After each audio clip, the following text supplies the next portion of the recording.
নমস্কার প্রিয় ভাই বোনেরা, বড়দিনের আগাম শুভেচ্ছা অভিনন্দন জানাই। ক্রিসমাস আমাদের জীবনে আনন্দের জোয়ার নিয়ে আসে। আমরা আপ্লুত হই, আমরা ভাষা হারিয়ে ফেলি, কারণ এই বড়দিন আনন্দের দিন, খুশির দিন। তার সাথে সাথে আমি মনে করাতে চাই, বড়দিন আমাদের 10টি কথা মনে করায়, আর এই 10টি কথা আমাদের কখনো ভোলা উচিত নয়। একজন খ্রিস্ট বিশ্বাসী হিসাবে আমাদের উচিত বড়দিনের সময় এই কথাগুলো স্মরণ করা। প্রথম যেটা আমি বলতে চাইছি, ঈশ্বরের প্রেম, তার দয়া, তার ক্ষমা, তার ভালোবাসা, যা তিনি এই বড়দিনের দিনে দিনে দেখিয়েছে। আমাদের মতো পাপী অসার মানুষের প্রতি তিনি তার নিজের ভালোবাসা প্রকাশ করেছেন। তিনি দেখাতে চেয়েছেন, দেখো আমি তোমাদের কত ভালোবাসি। তার একমাত্র পুত্রকে এই জগতে পাঠানোর মধ্য দিয়ে তিনি সেটা প্রকাশ করেছেন। কারণ ঈশ্বর জগৎকে এত ভালোবাসলেন, তার একমাত্র পুত্রকে, যাকে তিনি প্রেম করতেন, ভালোবাসতেন, তার সেই প্রিয় পুত্রকে এই জগতের পাপী মানুষদের জন্য তিনি বিলিয়ে দিয়েছিলেন। কেন? যেন যে কেউ তাকে বিশ্বাস করে সে নরকে বিনষ্ট না হয়, কিন্তু অনন্ত জীবন লাভ করতে পারে। ঈশ্বর আমাদেরকে ভালোবাসেন, তাই তার নিজের পুত্রকেও বিলিয়ে দিতে তিনি দ্বিধাবোধ করলেন না। তাই আসুন এই বড়দিনের সময় আমরা স্মরণ করি সেই মহান ঈশ্বরের ভালোবাসাকে, তার দয়া, তার অনুগ্রহ, তার প্রেমকে, যা আমাদের কখনো ভুলে যাওয়া উচিত নয়। দ্বিতীয়ত আমি বলতে চাইছি, প্রভু যিশুর মহানতা, তার উদারতা, তার মহত্বকে আমরা দেখি। যিনি সিংহাসনে, স্বর্গীয় সিংহাসনে বসেছিলেন, যেখানে স্বর্গদূতেরা তার অবিরাম উপাসনা, আরাধনা, প্রশংসা করত, সেই খ্রিস্ট তিনি স্বর্গীয় সিংহাসন ত্যাগ করে তিনি পৃথিবীতে এসেছিলেন। আমাদের মতো মানুষের রূপ নিয়েছিলেন। জন্ম কোথায় হয়েছিল? একটা জীর্ণ গোশালা, কোনো রাজবাড়িতে নয়, কোনো মিনিস্টারের বাড়িতে নয়, একটা পান্থশালায় তার জন্ম। বাইবেল বলছে তিনি ঈশ্বরের স্বরূপ বিশিষ্ট থাকা সত্ত্বেও নিজেকে শূন্য করলেন। হি এমপ্টিড হিমসেলফ, এবং তিনি নিজেকে নত করলেন এবং মনুষ্য রূপে প্রত্যক্ষ হলেন। দেখুন তার মহানতা, দ্য গ্রেটনেস অফ ক্রাইস্ট। কেন করলেন তিনি? আমাদের জন্য। তিনি নিজেকে নত করতেও প্রস্তুত হয়েছিলেন। আমাদের মধ্যে কি সেই একই স্বভাব চরিত্র রয়েছে? আমরা অহংকারী হই, আমরা একটু জ্ঞান অর্জন করলে আমরা অহংকার করি। আমরা যখন প্রভাবশালী হয়ে যাই, আমরা অহংকারী হই, আমি করতে থাকি। আমি কে? তাই কম্পেয়ার টু জিসাস আমরা কেউ নই। আমাদের কোনো গ্রেটনেস তার গ্রেটনেসের তুল্য নয়। আমাদের কোনো মহানতা তার মহানতাকে ছাপাতে পারে না। হি ইজ গ্রেটেস্ট, এবং তার মহানতাকে আপনি স্বীকার করুন। তিনি নিজেকে নত করেছেন, এই নয় কি তিনি অনেক ছোট কোয়ালিটির, তিনি অনেক বড়, অনেক মহান হয়েও তিনি নিজেকে শূন্য করেছেন। তিনি নিজেকে নত করেছেন কারণ তিনি আমাদেরকে বাঁচাতে চান। আমাদের জন্য তিনি নত হয়েছেন, আমাদের জন্য তিনি স্বর্গীয় সিংহাসনকে ত্যাগ করেছেন। তাই প্রিয় বন্ধু, এই বড়দিনের সময় আমাদের মনে করার দিন, আমি কে, আপনি কে? আমরা কেউ নেই কম্পেয়ার টু জিসাস। তৃতীয়ত আমি বলতে চাই, বড়দিন আমাদের মনে করায় ঈশ্বর মানুষকে ব্যবহার করতে চান। হি নিডস ম্যান।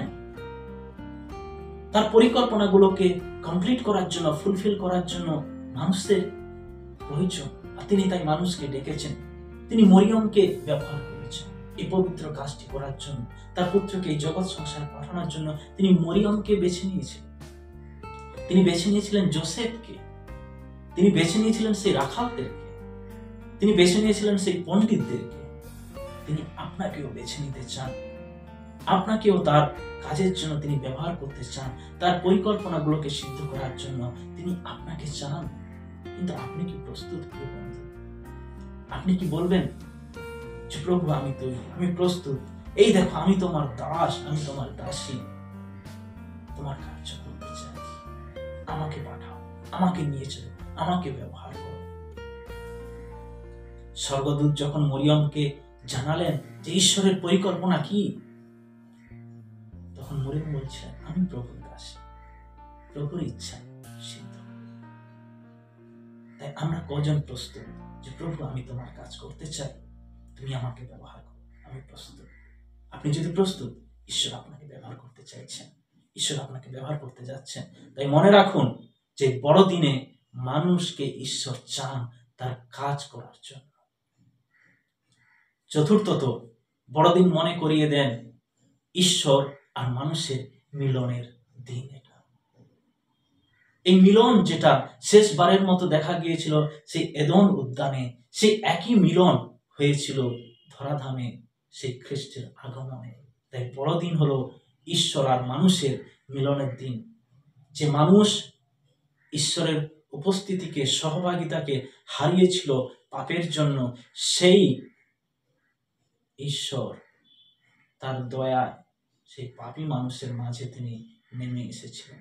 দেখো মানুষের মাঝে ঈশ্বরের আবাস, সেই মানুষকে আবার তিনি ফিরিয়ে এনেছিলেন। এক হয়েছিল ঈশ্বর আর মানুষ।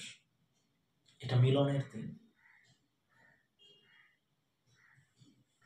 পঞ্চমত আমি বলতে চাইছি, ঈশ্বর আমাদেরকে দিয়েছিলেন তার শ্রেষ্ঠ জিনিসটা, আমাদেরকে দিয়েছিলেন তার প্রিয় জিনিসটা, আমাদেরকে দিয়েছিলেন।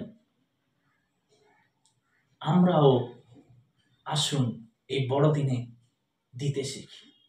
ঈশ্বর আমাদের দিয়েছেন, আমরাও যেন দিই। আমরা যেন ঈশ্বরকে আমাদের সর্বোত্তমটা দিই, আমাদের কাছে যেটা সব থেকে প্রিয়, সর্বশ্রেষ্ঠ, সেটাকে আমরা ঈশ্বরের জন্য দিই।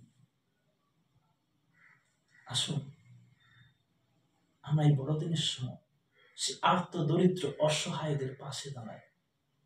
ঈশ্বরের ভালোবাসা যেটা আমরা পেয়েছি, সেই একই ভালোবাসাকে আমরা কাজের মধ্য দিয়ে দেখাই। আমরা শেয়ার করি ঈশ্বরের ভালোবাসা দানের মধ্য দিয়ে, দেওয়ার মধ্য দিয়ে। কারণ ঈশ্বর আমাদেরকে দিয়েছে, আমরাও যেন দিতে শিখি।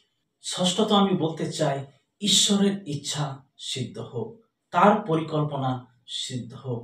আমরা সবাই মানুষ, আমাদের পরিকল্পনা ঈশ্বরের পরিকল্পনা অনেক তফাৎ। তার চিন্তাধারা, তার পরিকল্পনা আমাদের চিন্তাধারার থেকে অনেক উপরে, অনেক উচ্চে। তাই আমরা যেটা ভাবি, আমরা যেটা কল্পনা করি, তার উপরে নয়, ঈশ্বরের পরিকল্পনার উপরে আস্থা রাখুন। তার ইচ্ছা যাতে আমাদের জীবনে সিদ্ধ হয়, আসুন আমরা সেই প্রার্থনা করি যে প্রভু তোমার ইচ্ছা পূর্ণ করো, তোমার পরিকল্পনা আমাদের জীবনে সিদ্ধ করো। আমরা আমাদের প্ল্যানিং অনুসারে নয়, কিন্তু আসুন আমরা ঈশ্বরের প্ল্যানিং অনুসারে চলি। সপ্তমত আমি বলতে চাইছি, সুসমাচার ছড়িয়ে দেন, অন্যকে জানান এই সুসমাচার।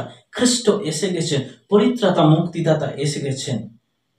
যিশুর জন্মের সংবাদ, সুসংবাদ স্বর্গদূত সেই রাখালদেরকে জানিয়েছিল। আমি তোমাদেরকে মহা আনন্দের সুসমাচার জানাইতেছি।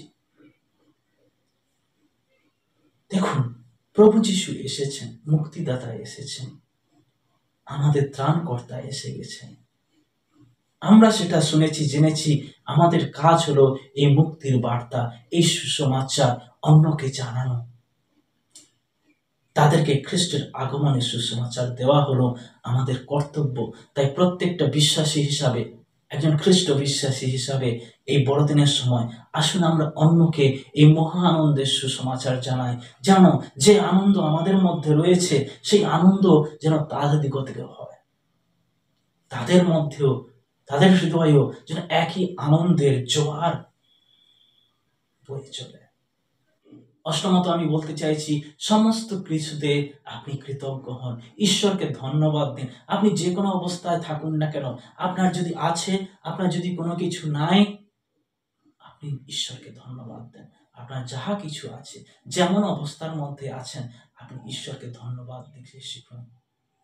আমরা যখন ঈশ্বরকে ধন্যবাদ করি ছোট্ট ছোট বিষয়ের জন্য, ঈশ্বর আমাদের জীবনে বড় আশীর্বাদ নিয়ে আসেন। তাই সমস্ত কিছুতে আপনি কৃতজ্ঞ হন, ধন্যবাদ দেন। কারণ এই বড়দিনের সময় আপনি যে এত বড় উপহারটা পেয়েছেন, কতটা আপনি কৃতজ্ঞ ঈশ্বরের প্রতি। আমরা তো কেউ এত বড় উপহার পাওয়ার যোগ্য নই, কিন্তু তিনি আমাদেরকে দিয়েছেন ভালোবেসে। আমরা কি কৃতজ্ঞ?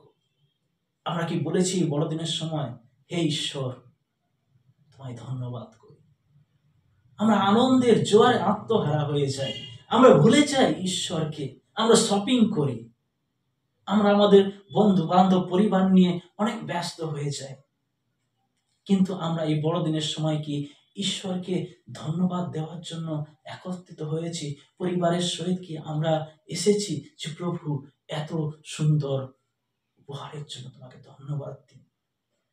আজকের যে এই আনন্দ, আজকের যে এই আমাদের মধ্যে শান্তি, এটা তোমার জন্য পেয়েছি, তাই প্রভু তোমাকে ধন্যবাদ করি। নবম, নাইন্থ জিনিসটা যেটা আমি আপনাদেরকে বলতে চাইছি, 9 নম্বর কথা যেটা খ্রিসমাস আমাদেরকে মনে করিয়ে দেয়, যে ইম্মানুয়েল, ঈশ্বর আমাদের সাথে আছে। ঈশ্বর আমাদেরকে তিনি দেখছেন, আমাদের অবস্থাকে তিনি জানেন, তাই তো তিনি নেমে এসেছেন, তাই তো ঈশ্বর মানুষের মাঝে আছে। আদিতে বাক্য ছিল, সেই বাক্য ঈশ্বরের কাছে ছিল এবং বাক্য ঈশ্বর ছিলেন। পরে সেই বাক্য মাংসে মূর্তিমান হইলেন এবং আমাদের মধ্যে প্রবাস করিলেন। কেন তিনি আমাদের মধ্যে প্রবাস করতে এলেন? যেন আমাদের প্রত্যেকটা পরিস্থিতিকে তিনি জানতে পারেন, বুঝতে পারেন এবং প্রত্যেকটা পরিস্থিতি থেকে আমাদেরকে উদ্ধার করতে পারেন। সেই জন্য ঈশ্বর আমাদেরকে একজন ইম্মানুয়েল দিয়েছেন, যে প্রভু যিশু আমাদের সাথে সাথে তিনি আছেন। তিনি আমাদের প্রত্যেকটা পরিস্থিতিকে তিনি জানেন। তাই আসুন আমরা সেই ইম্মানুয়েলের উপর ভরসা রাখি, আমরা বিশ্বাস রাখি যে তিনি আমাদের সাথে আছেন। আপনি ভয় করবেন না, আপনি আতঙ্কিত হবেন না, আপনি বিভ্রান্ত হবেন না, কারণ ইম্মানুয়েল আপনাকে সঠিক রাস্তা দেখাবেন। আপনি তার কাছে নিজেকে আত্মসমর্পণ করুন। 10 নম্বর আমি যেটা বলতে চাই, খ্রিস্টের আগমনে সেই বেথলেহেম নগর যেমন আনন্দে মুখরিত হয়েছিল, যে শান্তি পৃথিবীতে নেমে এসেছিল, যে আনন্দ সেই রাখালরা পেয়েছিল, যে আনন্দ সেই পণ্ডিতেরা পেয়েছিল, সেই একই আনন্দ আপনার জীবনেও নেমে আসতে চলেছে, একই শান্তি আপনারও হতে চলেছে যখন আপনি সেই প্রভু যিশুকে আপনার জীবনের শ্রেষ্ঠ আসনটা আপনি দেবেন। সেই আনন্দ, সেই একই শান্তি আপনারও হবে। আর এই খ্রিসমাস আপনাকে প্রতিশ্রুতি দিচ্ছে, আপনার আনন্দ, আপনার শান্তি হবে। ঈশ্বর আমাদের সকলকে আশীর্বাদ করুক। আপনাকে বড়দিনের শুভেচ্ছা জানাই। আপনার বড়দিন অনেক সুন্দর, ভালো হোক।